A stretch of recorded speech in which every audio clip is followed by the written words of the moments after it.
Hello, I'm Lara Kılıçarslan and this is Newsfeed, your dose of what people are talking about online.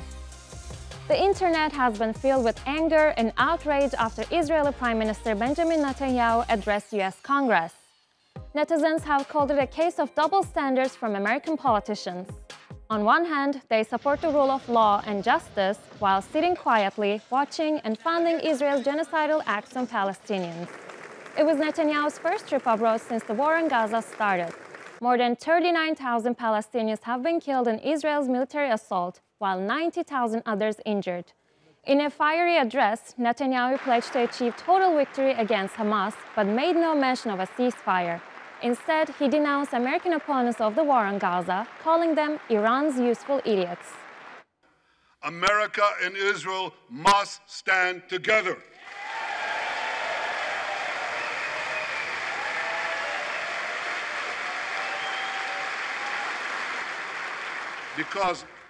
Because when we stand together, something very simple happens. We win. While many lawmakers had previously announced their intention to boycott the address, Representative Rashida Tlaib, the sole Palestinian-American lawmaker, chose to attend. In a prominent display of defiance, she donned a keffiyeh and held a sign reading "War criminal" on one side and "Guilty of genocide" on the other. At least 96 House Democrats refused to attend Netanyahu's speech and instead gathered at a side event in the Capitol calling for a ceasefire and peace. That's nearly double the number of Democrats who boycotted his 2015 address.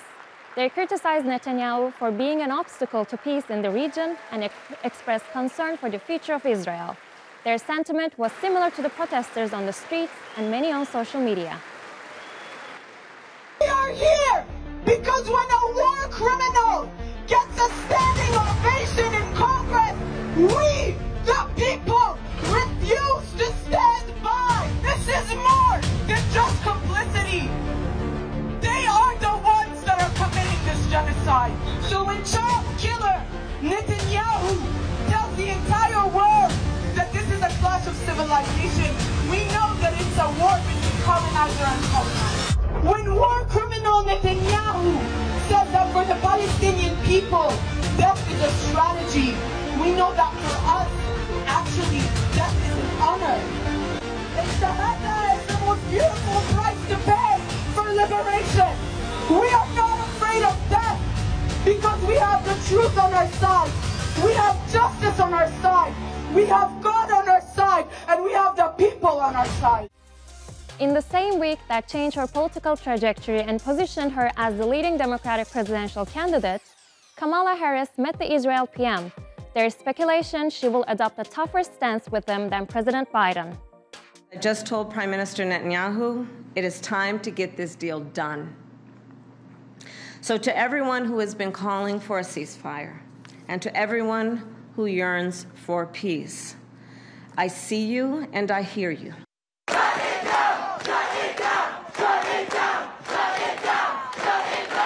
Israel's war in Gaza and the US government's failure to end it has been a political nightmare for the Biden administration. Since the bombs started falling in October, Americans have poured onto streets to protest, and students have brought universities to a standstill. Harris will have quite a balancing act to achieve the right notes to attract the pro-Palestinian voting bloc in November's election. The Olympics is the world's biggest sporting event, and there is great anticipation as nations gather for a grand display of athletic excellence and unity. But hosting the Games may not quite be the Olympic goal it's cracked up to be. Many Parisians are less than enthusiastic about their city hosting this year's Games. Some have even left the city or are planning to work from home during the event. That's because many cities have had mixed results hosting the Olympics. The biggest issue? The costs.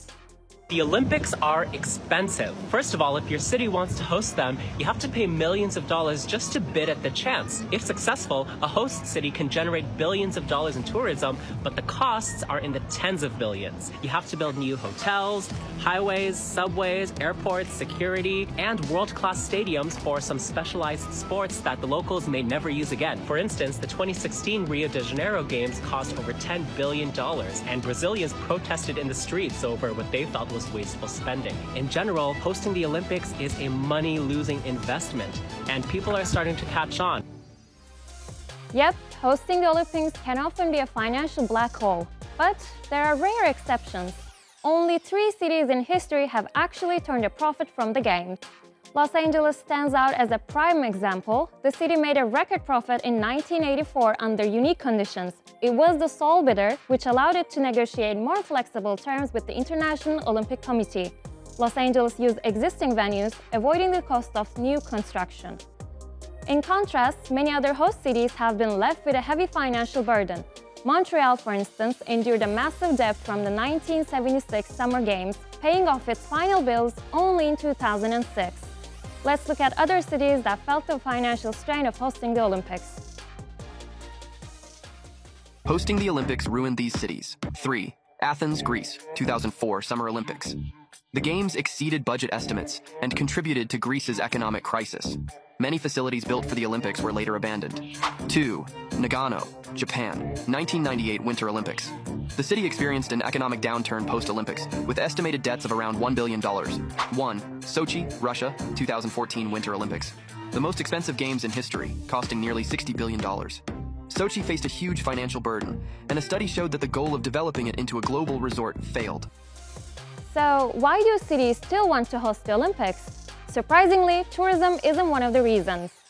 Major cities like Paris, already global tourist magnet, don't necessarily gain from an Olympic boost. As we said before, many visitors prefer to avoid the Games.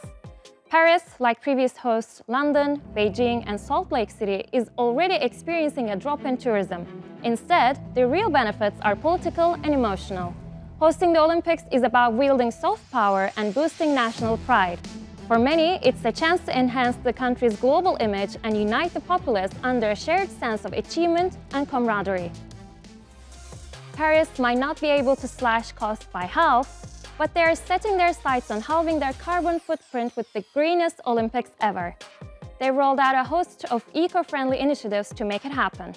The Paris 2024 Olympic Games are turning waste into recycled plastic chairs for spectators. The organizers aim to slash emissions by 50% compared to previous games by using existing structures, promoting public transport and carbon offsetting. Plastic waste is collected by local recycling companies, transformed into shredded chips, heated and compressed to create plastic sheets, which are then cut, assembled and turned into Olympic seats. The initiative takes a local approach, with 80% of the recycled plastic coming from yellow bins in Saint-Denis. The project also raises awareness about recycling and promotes sustainable practices. They are also reusing existing stadiums rather than building new ones, with only 2 new venues, an aquatic center and a multi-purpose arena. Both use low-carbon construction methods, including recycled local plastic waste and sustainable wood. Meanwhile, on social media, the Athletes Village has been making waves with its recycled cardboard beds and other innovative furniture pieces made from repurposed materials. In a nod to sustainability, Paris aims to increase plant-based food options and source 80% of ingredients locally, cutting down on transportation emissions. This is a notable shift for a city known for its classic meat dishes. However, one initiative that stirred controversy on social media was the decision not to install air conditioning units in the complex where the athletes and officials will be staying.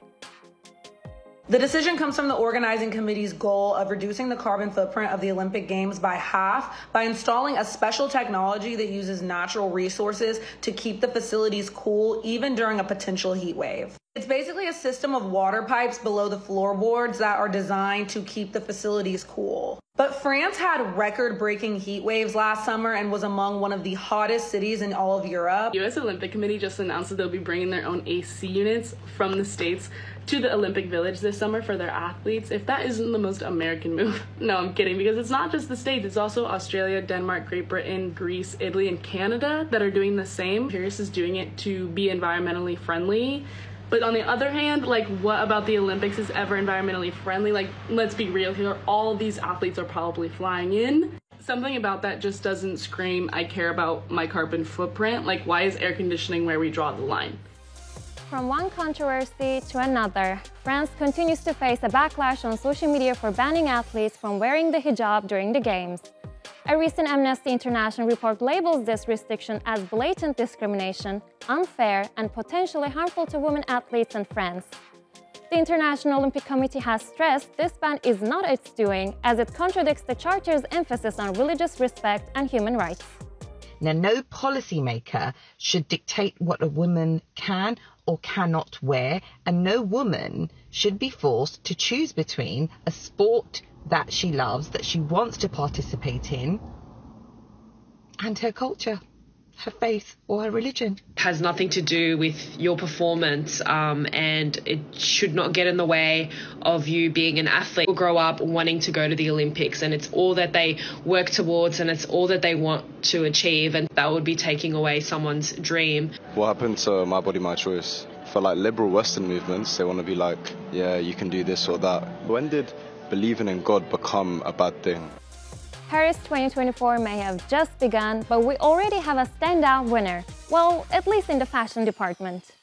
The internet is buzzing, awarding the gold medal for the best national uniform to Mongolia.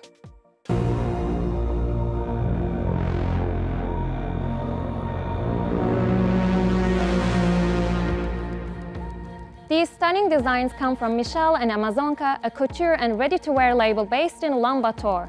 Their creations beautifully blend Mongolian tradition and culture with a modern twist. These outfits for the opening and closing ceremonies have been lighting up social media, captivating audiences worldwide. The Olympics are not all about sports. It provides countries the most unique way to represent their cultures. And Mongolia definitely took this to heart with their 2024 Olympic designs. Their Olympic team uniform is so well crafted, it's unreal. Tell me what motivated Michael, Amazonka, and the whole of Mongolian Olympic team to pop off that hard.